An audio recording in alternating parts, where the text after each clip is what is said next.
Silence speaks.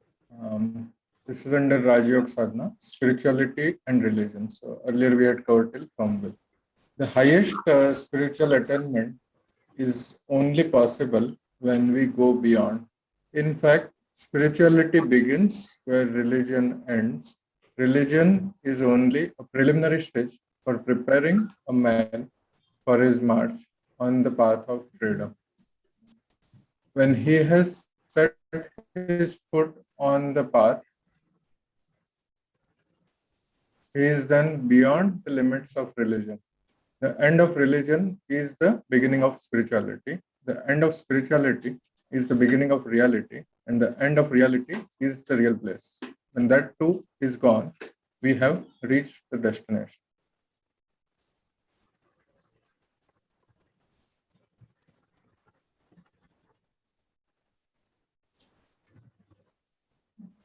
It's a need for contemplation. We have to know that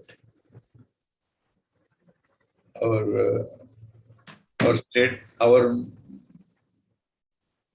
state of mind should keep on getting refined till it becomes completely balanced.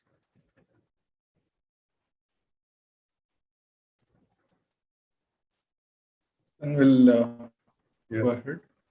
Bhuma, one having dissolved himself, embarks on an eternal existence, the real life worth having, and the very object of life. The climax of non-entity is the ultimate state, which is termed as Bhuma, a beingless state. So you see,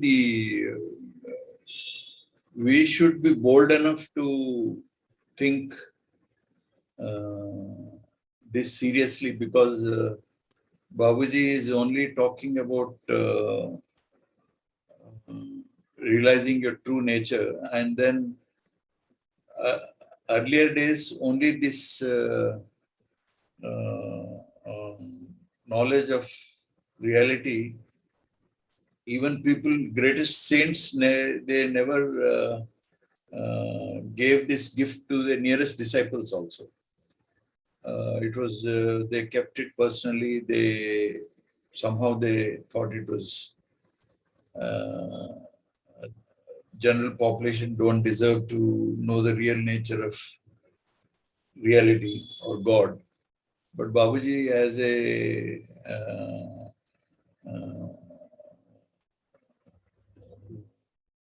a Rina, he wanted to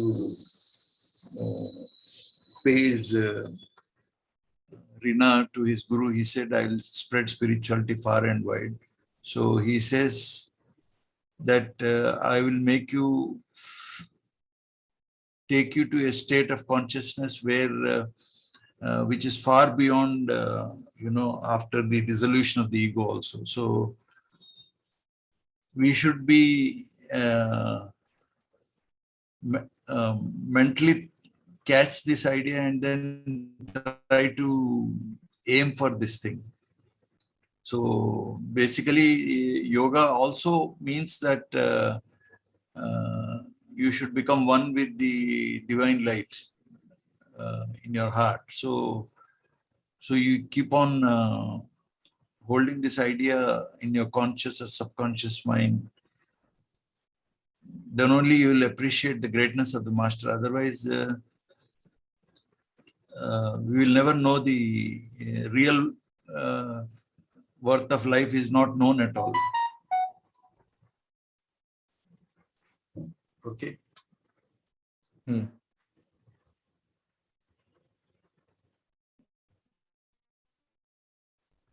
God, universal love, the very fundamental basis of religion, having disappeared altogether. The religion, which was generally considered to be a link between man and God, has now become a barrier instead. God is not to be found within the fold of a particular religion or sect.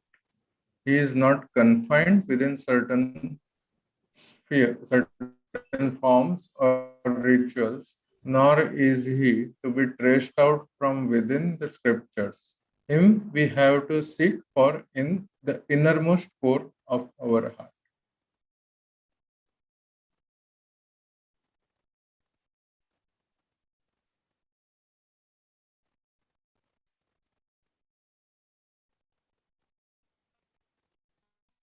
Dharmesh, one point I wanted to make. Yeah. He is not to be formed in any sects, forms, or rituals, nor he is to be traced out from within the scriptures. Him we have to seek for in the innermost core of our heart. So if you think deeply about this, then attachment to organizations, attachment to religions and sects actually form a barrier, actually. If you think that God can be only found if you wear a badge, or if you found only in Institute of Ramchandra Consciousness, ISRC, or SRCM, or Ramakrishna Mission, or Aurobindo Mission. These are all institutions, or Shri Vaishnavism, or Shaivism, and all that. ज्ञान वापी मास में मिलेगा, नहीं तो only Tirupati में मिलेगा, जम्मू में वैष्णो देवी में मिलेगा. All those things are barrier, actually. Him we have to seek for in the innermost core of our heart. So if we give more importance to an organization, thinking that if you join the organization, spiritually will be benefited, means that will become a barrier, actually. So organizations will have a problem. Supposed to help in a systematic way if majority of the people are wedded to that spiritual growth. Suppose if the more number of people don't practice meditation, then it can become a barrier, actually. So you must be conscious of that, and you should not feel. Actually, Vairagya means also detachment with the organization with which you are connected. There should be no attachment with anything except attachment to God. Attachment to God also, attachment to any other thing apart from God will be a barrier. Yes. Okay.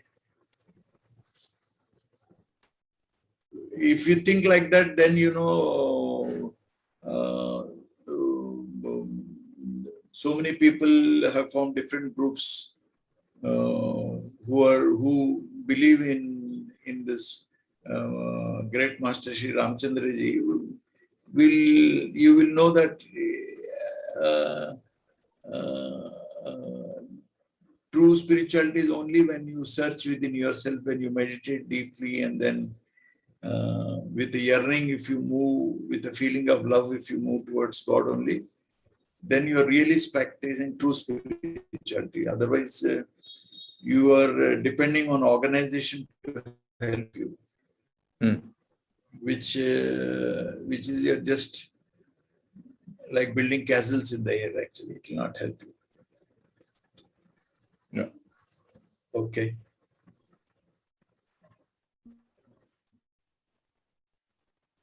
God, the real Guru. God is the real Guru or Master, and we get light from Him alone. But as it is extremely difficult for a man of ordinary talents to draw inspiration from God direct, we seek the help of one of our fellow beings who has established his connection with the Almighty.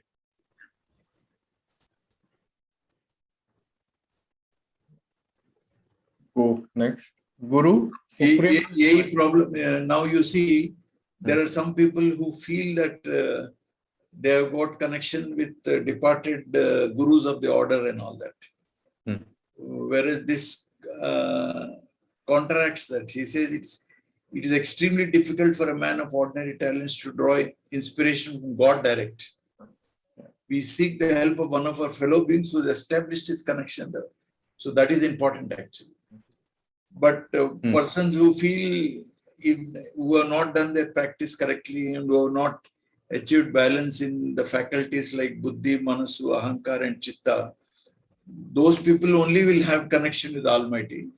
So without that purity, it is not possible to draw an impulse from a liberated soul. So the line between hallucination and reality is very thin. You can, if you are not careful, you can easily fall into hallucination.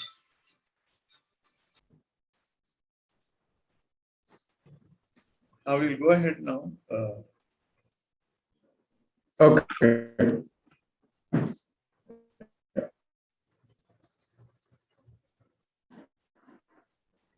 Guru, divine force, is very helpful in spiritual pursuit.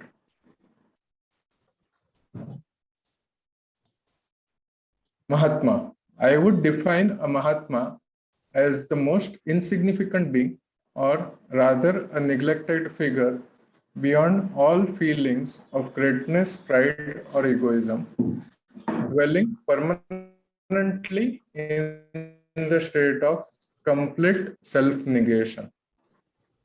Take a pause here.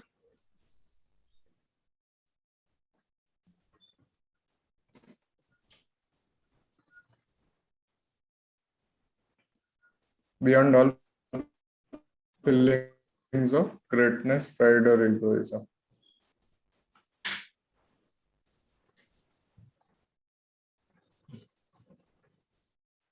And shall we go ahead? Or I will go ahead with this. Everything is clear cut. Only takes time to grasp it and then practice. no, we allow those thoughts to rest in our conscious mind. So whatever you have read, some of the thoughts may be relevant to your state of mind.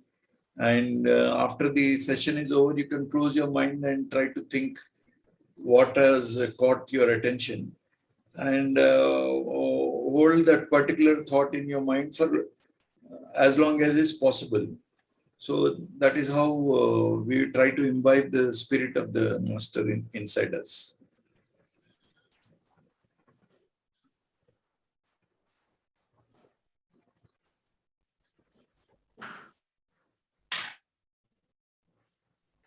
Constant remembrance. Mere consciousness of God cures many of the evils of the mind and removes difficulties from our path. We have thus to become conscious of God for the most part of the day during all our worldly activities. We must remain in touch with the idea of God in all phases of our mental and physical activities.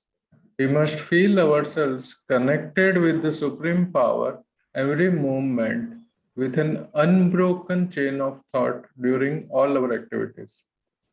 If we think that while doing a work, we are really serving one or the other of God's creatures and not our own purpose, we are all along following the path of service, although we are outwardly busy with our usual routine of work. The remembrance of everything should merge into the remembrance of one, the ultimate resounding all through in every particle of his being.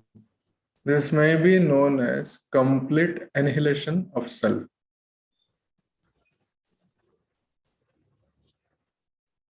Anything before we go to the next page? No. But only thing is, it can be practiced. Keep on practicing, the quality of this state of mind will keep on improving. Like suppose you try to create a state of mind where there are no desires at all, temporarily, any desire whatsoever or any ill will whatsoever to anybody. And then preliminarily you try to create that state of mind in yourself. And from there you try to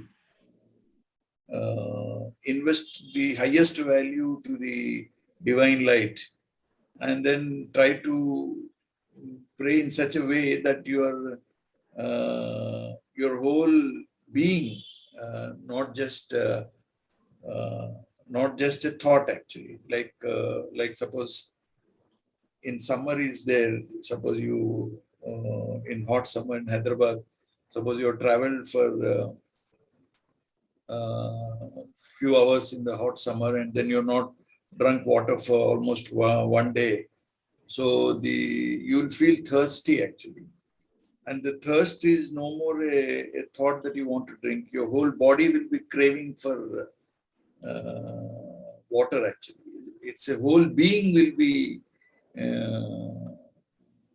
craving for that kind of a contact with water actually. So when you're praying to the divine, the whole being should be involved in prayer actually. So it can be trained actually. That's what if you read the second commandment, he keeps on talking about it. Regular practice brings you up to a stage, he says. So it can be practiced actually. So it can be created actually. The more you practice, the more you try to create that state of mind, you become better and better at it.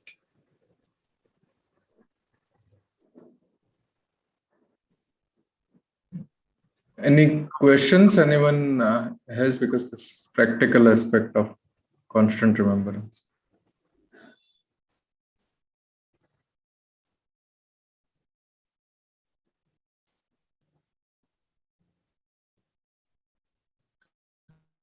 Then we'll go ahead.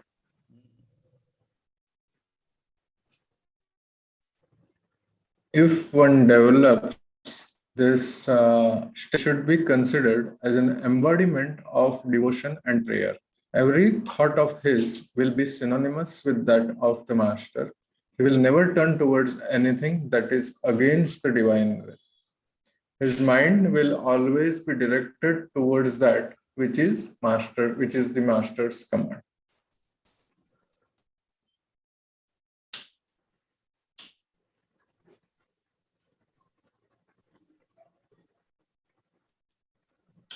So we'll go ahead. Universal Brotherhood. The perfection of human nobility lies in the devotees being always within the sphere of devotion. All things descending from the origin should be treated as coming from the same source. Just as children born of one mother are related to each other in one and the same way, so also are all bound together by the same common tie of brotherliness and are related to each other in the same way. All are connected with the same reality, the central point, by the effect of motion which set everything into action. No substantial disconnection, however, existed between them. It was all really the effect of our own thoughts and actions that converted brothers and friends into strangers. It was due to our own feeling of selfishness that made them appear like aliens. This engendered separative feeling must now, therefore, be removed so that brotherly relations may be revived. The development of the feeling of universal brotherhood means breaking up of the individual network that separated one from the other and the closer adherence to the tie of fraternity.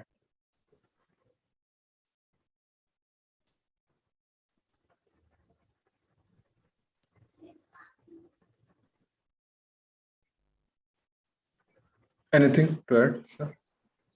Okay.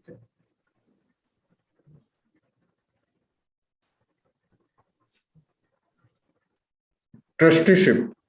If we are able to do everything in life, thinking it to be our duty, it shall be a sacred trust from the Supreme Master.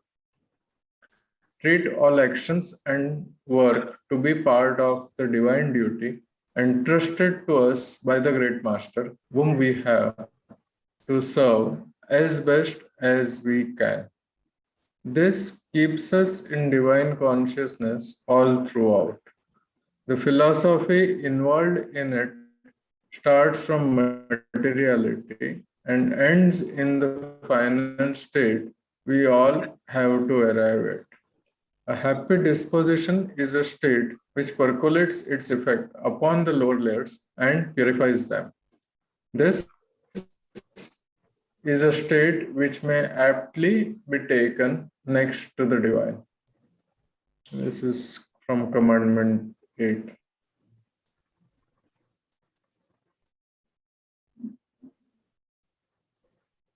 We'll go ahead.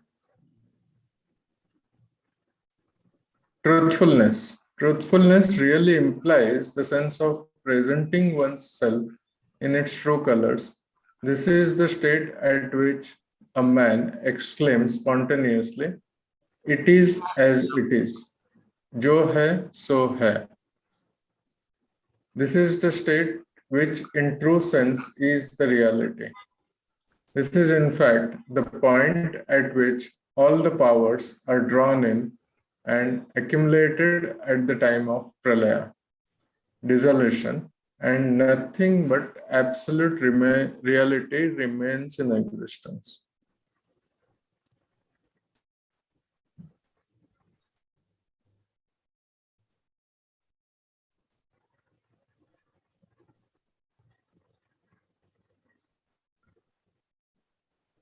Any questions?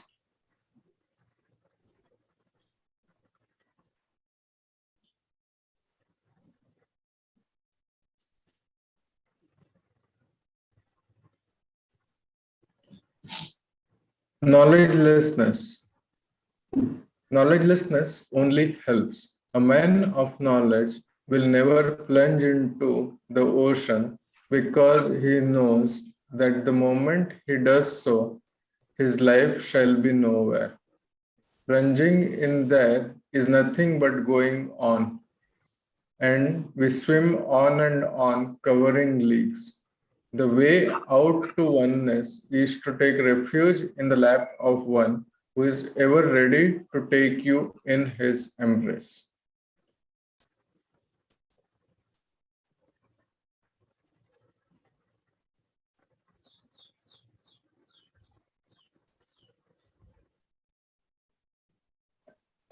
So we'll go ahead with the concentration. Yes, yes. Control of mind and concentration. Concentration. Concentration, as commonly understood, refers to a state in which the conscious activity of the mind is brought to a standstill. But that is not the correct expression of the sense implied in it. This type of concentration implies physical effort, which one must resort to consciously or even unconsciously. Usually, one proceeds with it with a conscious idea of some particular state which he interprets as concentration. Generally, people take it in the sense of an unnatural, heavy sleep brought about by the temporary suspension of the senses. As such, it is just like a state of senselessness caused by the drowning effect of some intoxicating drug. It may perhaps be for that very reason that some of the so called Mahatmas are found to be addicted to bhang, charas, or ganja.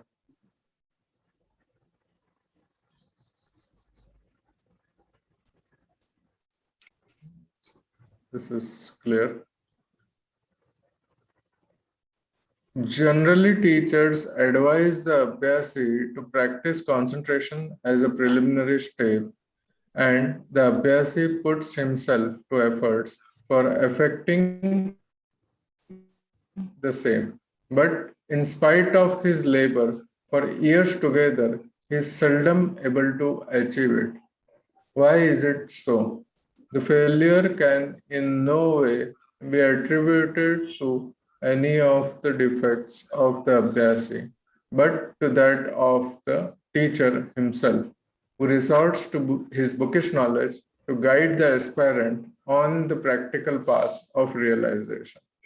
The fact is that the entire process, as it is prescribed, is wholly unnatural and artificial, and the means adopted for the purpose are all physical and gross. The result is that instead of proceeding towards subtleness, they go on imbibing more and more of solidity and grossness, and finally turn into impregnable rock.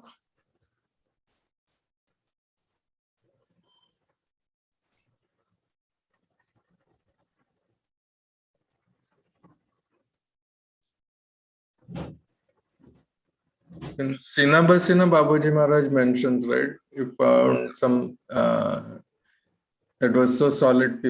Some of people who are practicing japa that it's very difficult to That's come right. out.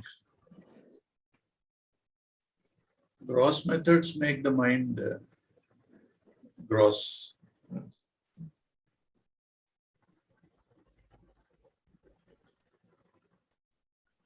Go ahead. Yeah. Taking up concentration in terms of suspension of mental activities, one has necessarily to apply his effort to create in himself a state of insensibility. The force required for the purpose is undoubtedly the physical force which acts in combination with matter. Thus, the whole process undertaken for the purpose becomes a material pursuit in the real sense. Concentration, in that sense, relates to the condition of the physical mind at the conscious level, the activity of which is temporarily subdued by the application of physical force. Practical examples offer sufficient proof to show that those having advanced with the condition thus developed become internally so gross and rigid that they become wholly insusceptible to concentration affected by forceful suppression of thoughts leaves its weighty effect upon the mind. The force applied for the purpose also being a physical force, causes its own weight. Thus, in a word, the state of concentration, interpreted as coma, is basically wrong, since it keeps one in close touch with matter. In that sense, concentration may aptly be compared to marshy condition from which it is very difficult for one to extricate himself.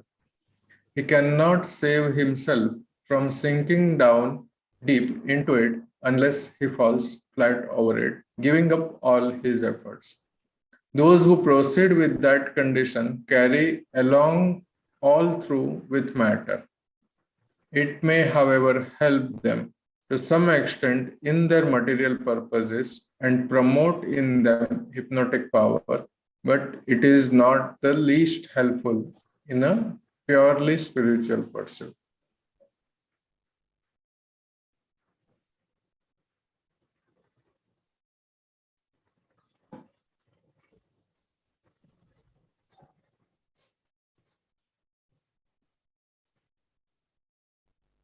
The training program topic, concentration and control of mind, all the points are taken from this article. Yes.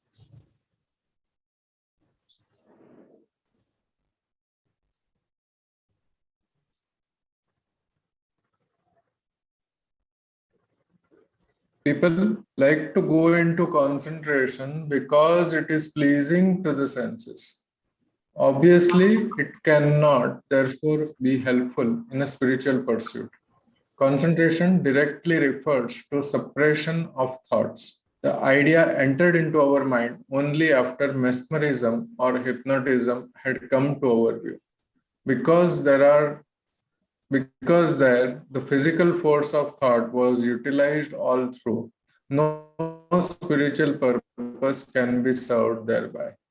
It can, however, reveal the nature and character of a thing, but that can by no means help its achievement. It cannot, therefore, be instrumental in the attainment of God. On the other hand, it tends to keep one away from reality. The basis of meditation is purely spiritual, while that of concentration is only the ego. When you mean to concentrate, you are there, quite definitely. But when you meditate, you wait for something higher. Hence, you are away from the idea of self.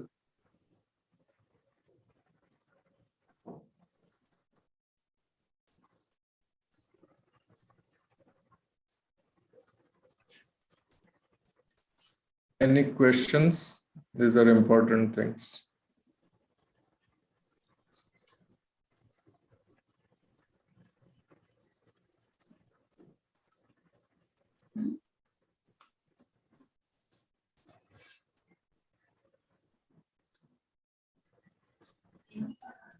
Go ahead.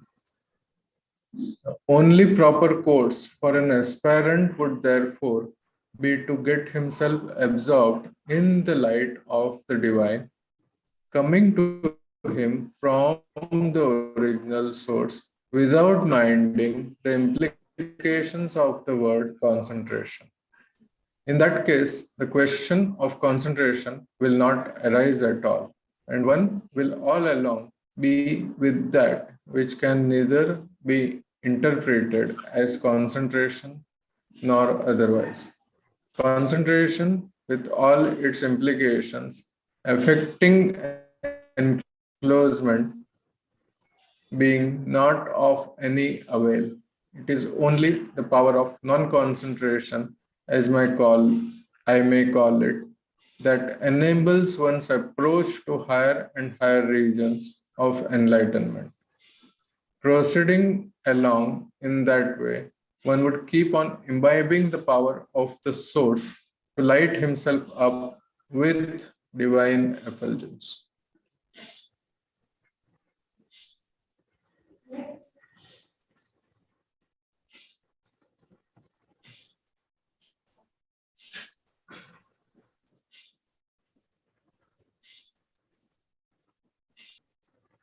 Now, what condition does the word non-concentration refer to? Obviously, it refers to a state associated with an overflow of thoughts. But then there are two aspects of it. The one, when the flow is not conjoined with our conscious knowledge, and the other, when we have a conscious awareness of it and take its effect upon the mind. This, the later one, may no doubt amount to a state of distraction, especially when one is linked with the thought of some misery or affliction. In the former case, though the flow continues uninterruptedly, yet the encumbering effect thereof is not felt upon the mind. Normally, the state of mind is seldom found to be disturbing. Taking these two aspects into view, I might say that the latter is quite similar to the state of known as concentration. Here, the object of concentration is one's distraction and worry instead of the godly light. It may, therefore, be taken as crude concentration, which is maintained by the force of our unconscious efforts. The effect in both cases, namely by conscious effort and unconscious effort, is the same: heaviness, dullness, sluggishness. The very word concentration implies a sense of artificiality, and effort is for that reason indispensable. When the flow of thought is spontaneous and it is effortless and closely similar to the state commonly known as concentration. The proper word for that is may therefore be absorption, which is a natural course and follows by itself as the result of meditation on the right lines.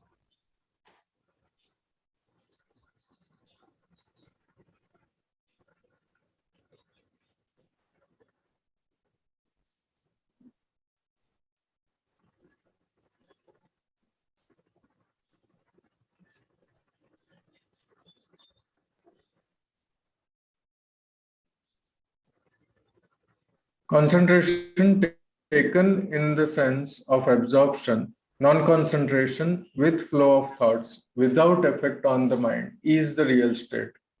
It may be of different types at different levels. One may be the concentration of the lower level, another that of the higher level, and still another that of the highest level. Now, taking out the common factor concentration from these, what remains thereafter is only the lower, the higher, and the highest. That is how one has to go on with his march towards the ultimate. On the other hand, if our thought remains involved with the idea of concentration, the inner force will not be working actively to offer us impetus for our higher accent. The proper course would therefore be to take up the thought in the form of sankalp, subtle idea, without any imposed resolve or effort, and proceed on with it in a gentle and natural way without forcing any artificiality or imposition. Such is the process followed in Sahajmar, which, as a matter of fact, introduces through the master's pranahuti from the very beginning that very state which lies at the furthest end. Though in the beginning one might have at times only glimpses of it, yet after continued practice, the same condition covers him all over. This is why, in spite of the continuity of thoughts often present at the time of meditation, one may find a particular state of concentration better interpreted as absorption.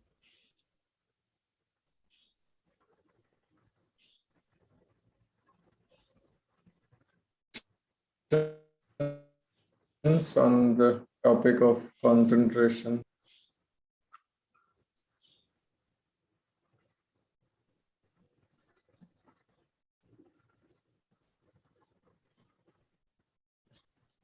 Basically,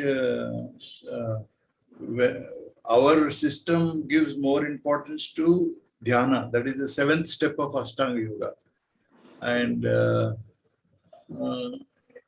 in dhyana, dharana, that is concentration, in our system means fixing our attention in the heart. That is dharana. There you think about the presence of divine light. So thinking here means holding that idea for a certain period of time. That is dhyana. So if your awareness rests in the heart on the divine light, that is dhyana actually. So when you feel that you're distracted, you gently come back to it. That's all.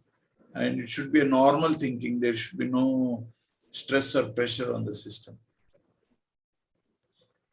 And you keep on practicing, you keep becoming better and better at it.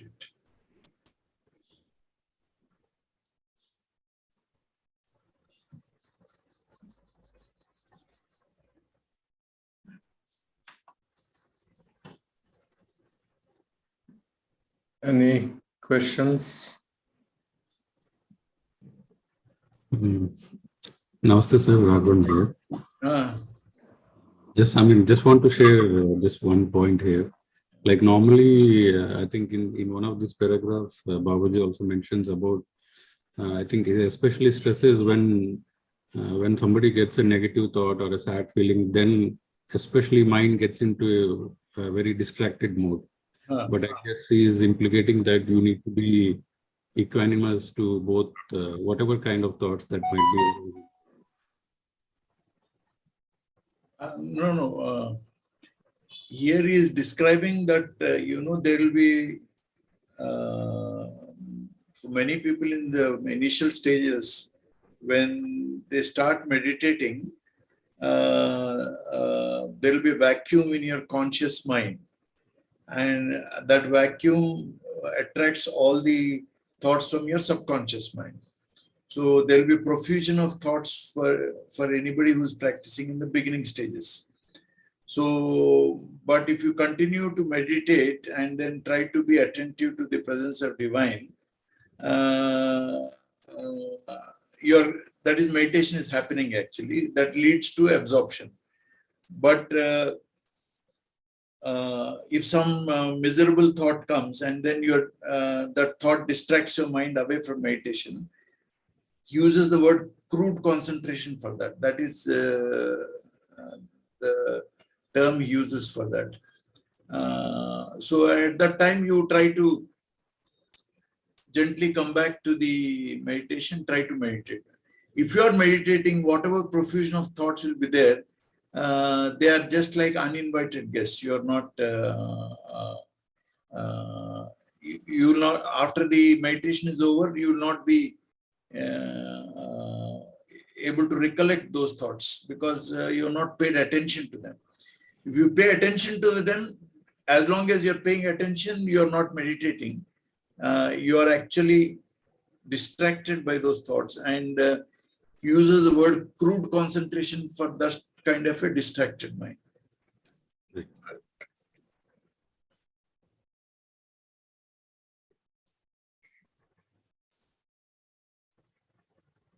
Other times he gives you an example, suppose normal times, even in he says you should not treat the thoughts as uninvited guests during meditation and other times also, he says. And there some of the thoughts can be quite disturbing. They have a circular quality. They keep rotating in your conscious mind. He says then you give an opposite thought. Like suppose the common example given in Patanjali Yoga Sutras is, suppose you have taken a vow that I will not hurt anybody by my thought, word and deed. And suddenly you find thought of revenge or thought of criticism comes in your mind. Then you feel unhappy because you've broken your own resolution. Then you feel bad about it. Then you feel guilty about it. Then he says you give a contrary thought to that, pratipaksha bhavana. So there, Patanjali talks about a very well-known idea. He says you should comment on yourself. See what kind of a funny man I am. I am behaving like a dog who is eating its own vomit or something like that. That means once you entertain that thought that you're behaving like a dog, breaking your own resolution, breaking your own promises, then suddenly that disturbing thought loses power.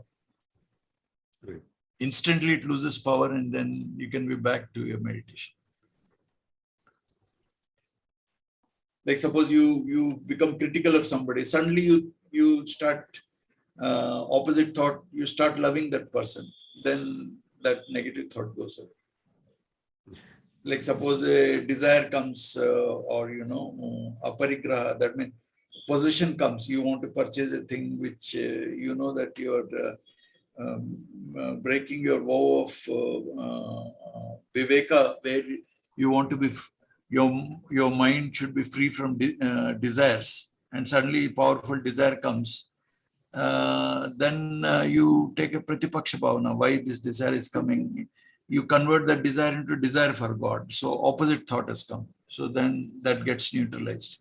So several ways you will find yourself how to give a pratipaksha bhavana, opposite thought. Finally, he says, if they are troubling you too much, think that they are my thoughts. And he says it really works. You just try it, he says.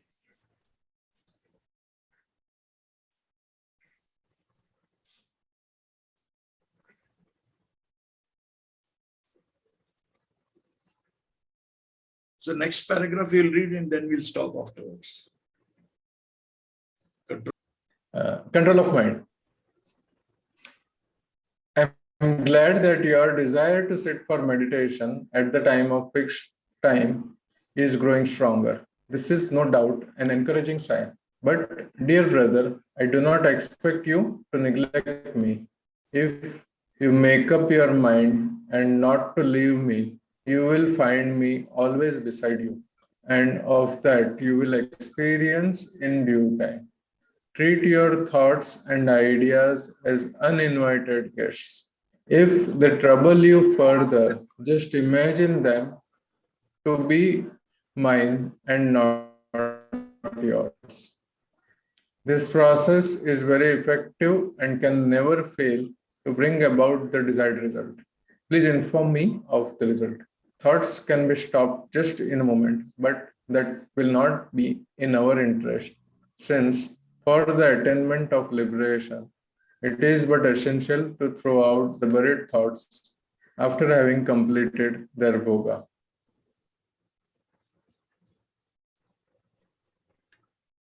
You say, I hope my distress cry will move your pitying heart. In reply, I may only say that my master has made me the target of world's sorrows, and I like to prepare at least one for the same. You can meditate for any length of time, but there must not be any mental exhaustion.